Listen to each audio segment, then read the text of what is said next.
chapter number 4, verse 1. Now the Spirit speaketh expressly that in the latter times some shall depart from the faith, giving heed to seducing spirits and doctrines of devils, speaking lies in hypocrisy, having their conscience seared with a hot iron, forbidding to marry, and commanding to abstain from meats which God hath created to be received with thanksgiving of them which believe and know the truth. For every creature of God is good, and nothing to be refused, if it be received with thanksgiving, for it is sanctified by the word of God and prayer. Now Paul says here that the Spirit of God says that deception lies ahead, and that some would depart from the faith because of the false teachings. The false teachers of Paul's day were called the Gnostics. They taught that men should, as much as possible, abstain from meats, for food was material and therefore evil. Food ministered to the body, and the body was evil. They also insisted that a man must abstain from marriage, for the instincts of the body were evil and must be entirely suppressed. Paul corrects these false teachings. He says every creature of God is good if it be received with thanksgiving, for it is sanctified by the word of God and prayer. Before you take a bite of your food, there is always to be gratitude shown to God for it. There is to always be a grace before each meal. The Jews had a grace for different things. When he ate fruits, he said, "Blessed art thou, King of the universe, who createst the fruit of the tree." When he drank wine, he said, "Blessed art thou, King of the universe, who createst the fruit of the vine." When he ate vegetables, he said, "Blessed art thou, King of the universe, who createst the fruit of the earth." When he ate bread, he said, "Blessed art thou, King of the universe, who bringest forth bread from the ground." And we know that Paul believed in marriage. Make no mistake about it. And when you study Ephesians chapter 5, verses 21 through 33, it shows the most beautiful description of marriage given by the Apostle Paul. So he corrects this false teachings by the Gnostics.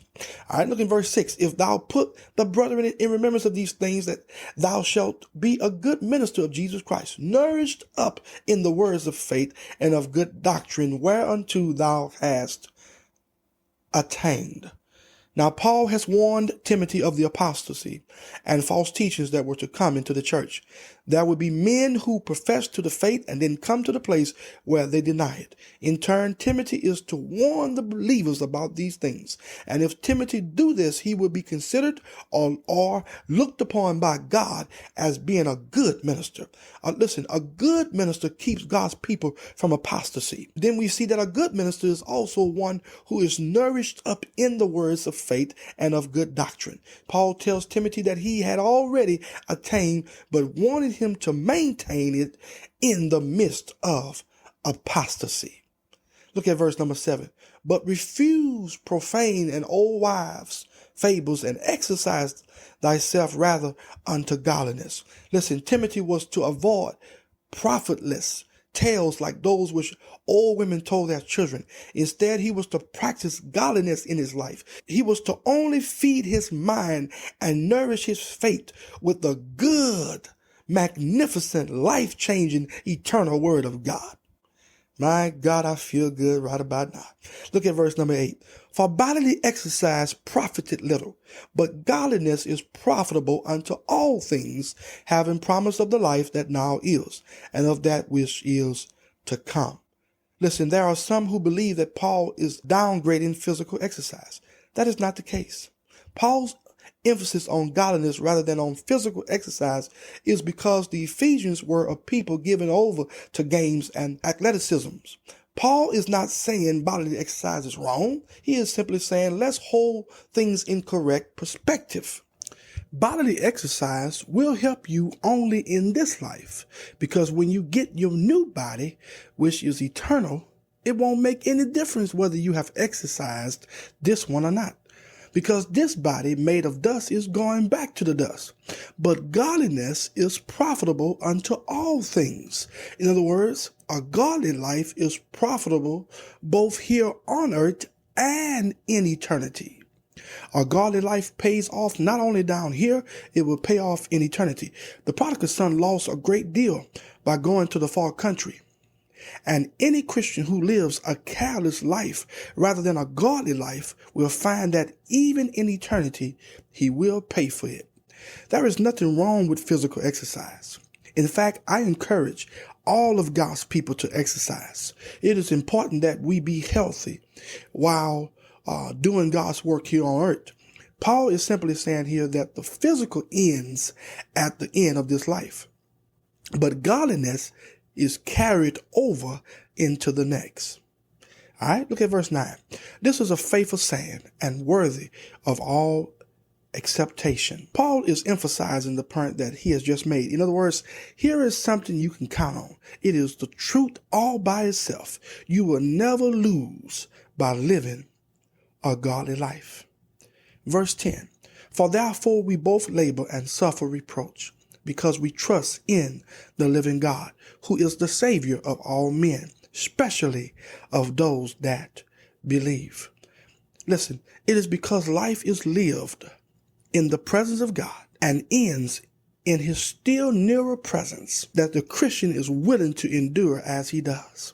The greatness of the goal makes the toil worthwhile. Verse 11, these things command and teach. Let no man despise thy youth, but be thou an example of the believers in word, in conversation, in charity, in spirit, in faith, in purity. Till I come, give attendance to reading, to exhortation, to doctrine. Neglect not the gift that is in thee, which was given thee by prophecy, with the laying on of the hands of the presbyter.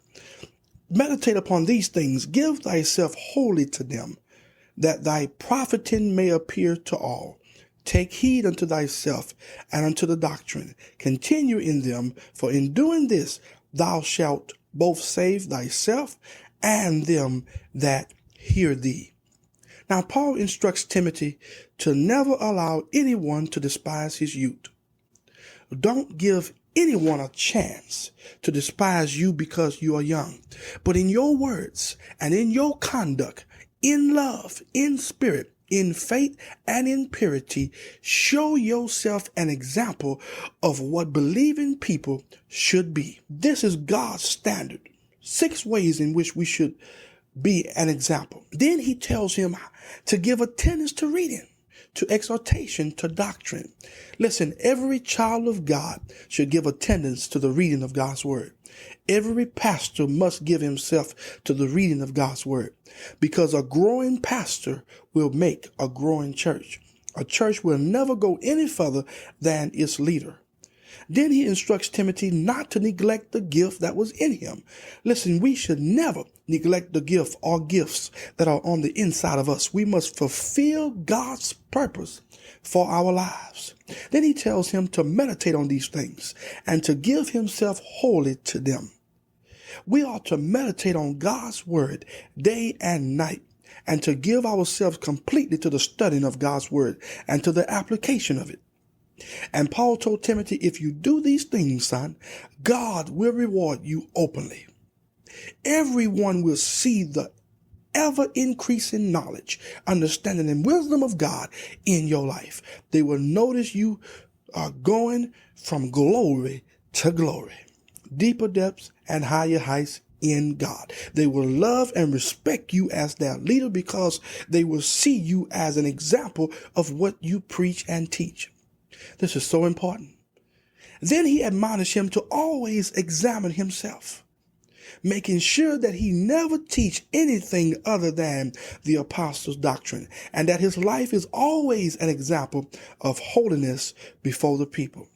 And if Timothy does this, not only will he be kept from the coming apostasy, but also all that hear him.